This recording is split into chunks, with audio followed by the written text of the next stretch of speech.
ఇక పవన్ కళ్యాణ్ గారు ఆయన మీద ప్రొఫెసర్ నాగేశ్వరరావు గారు ఒక మాట మాట్లాడారు. అట్లనే నిన్న మన పాశం యాదగిరి అన్న ఒక మాట మాట్లాడారు. మాట్లాడంగానే ఇక్కడ వాళ్ళ ఏజెంట్ ఉన్నాడు కాబట్టి ఆంధ్ర పోలీసు వాళ్ళు మా మేధావులు ఇంటికి వస్తారు.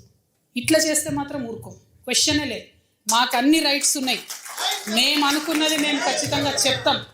రాజకీయంగా దమ్ముంటే దాన్ని ఎదుర్కోండి. మీ కాడ రాజధాని కట్టుకున్నాడు రాదు శాత కాదు, కానీ ఇడికి వచ్చాట తెలంగాణ నవనిర్మాణం చేస్తాడు. మా పని మేము చేసుకుంటాం, మా నిర్మాణం మేము చేసుకుంటాం, మా కథలు మేము పడతాం. రాష్ట్రం విడిపోయింది, ప్రజలు విడిపోలే. మీరు ప్రజల మధ్యలో చిచ్చు పెట్టకండి.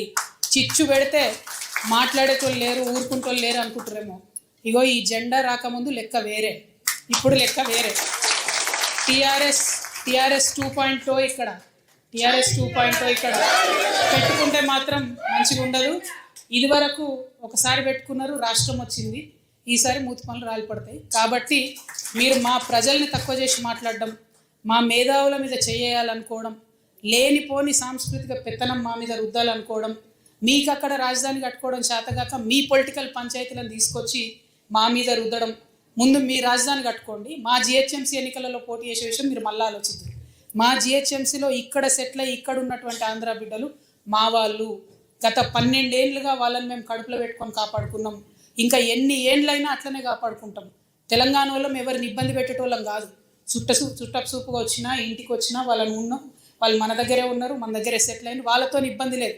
రాజకీయంగా పెత్తనం చేస్తాం, సెక్రటేరియట్లో ఏలు పెడతాం, మీ విధానాలలో ఏలు పెడతాం, మీ నీళ్లు దోసుకుంటాం అంటే మాత్రం ఊరుకునేది ఉండదు. ఖచ్చితంగా చెప్తా ఉన్నాం. ఇవాళ మా ఉద్యమ ఆకాంక్షలో పరిరక్షణలో భాగంగా మొట్టమొదటిది మా అస్తిత్వాన్ని పరిరక్షించుకోవడం.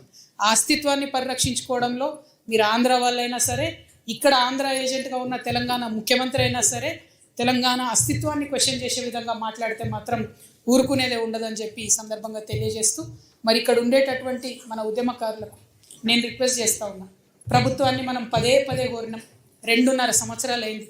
ఉద్యమకారుల ఆకాంక్షలు నెరవేర్చండి, ఉద్యమకారులకు మీరు ఇచ్చినటువంటి వాగ్దానాలు నెరవేర్చండి అని పదే అడిగినాం. అడిగితే ఏం చేసిండ్రు? ఇప్పుడు వరకు 2 సార్లు 3 సార్లు కమిటీ చేసిండ్రు. టైంపాస్ చేస్తున్నారు తప్పితే విషయం అయితే క్లారిటీ ఇస్తలేదు. రేపు 2వ తారీఖు, రేపు తెలంగాణ ఉంటే ఇదివరకే అనుకున్నాం మేము భూముల ఆక్రమణ చేసుకుంటామని. ఇవాళ వాస్తవానికి ప్రభుత్వ భూమిని ఆక్రమించుకునే కార్యక్రమం ఉండే. కానీ తెలంగాణ వాదులందరికీ కూడా ఈ ఆంధ్రోలు చేస్తున్నటువంటి కన్ఫ్యూజన్ని సవివరంగా వివరించాల్సినటువంటి అవసరం ఉండే. కాబట్టి ఆ ప్రోగ్రామ్ని రౌండ్ టేబుల్కి మార్చుకోవడం జరిగింది. ఎందుకంటే మనం ఆగం కావద్దు. లోకేష్ బాబు నేను ఎక్స్పాండ్ చేస్తాను కానీ ఇదేం సామ్రాజ్యం కాదు, ఎక్స్పాన్షన్ కుదరదు. దాని వెనుకున్న విషయాన్ని అర్థం చేసుకోవాలి. వాళ్ళు అక్కడ లోకల్ పంచాయతీ ఉండి తెలంగాణకు వస్తాం, ఇక్కడికి వస్తాం అంటారు.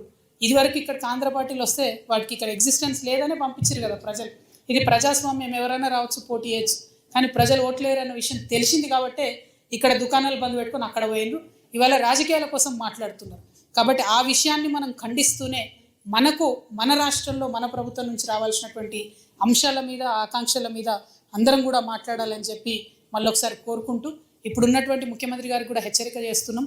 మీరు గోదావరి కావేరి లింక్ ప్రాజెక్టు పోలవరం నుంచి పోతుందంటే ఒప్పుకొని సంతకం పెట్టి వచ్చింది. నీటి హక్కులను వదులుకుంటున్నారు. కరెక్ట్ కాదు. కేంద్ర ప్రభుత్వంతో సత్సంబంధాలు ఉన్నాయని చెప్తున్నారు కానీ రాష్ట్రానికి రావాల్సిన నిధులు తెచ్చుకోలేకపోతున్నారు. అది కూడా కరెక్ట్ కాదు. సో రాష్ట్ర డెవలప్మెంట్లో కూడా మనం ఏం కార్యక్రమాలు చేయాలో కూడా మీరందరూ సలహాలు సూచనలు ఇవ్వాలని కోరుతున్నాం.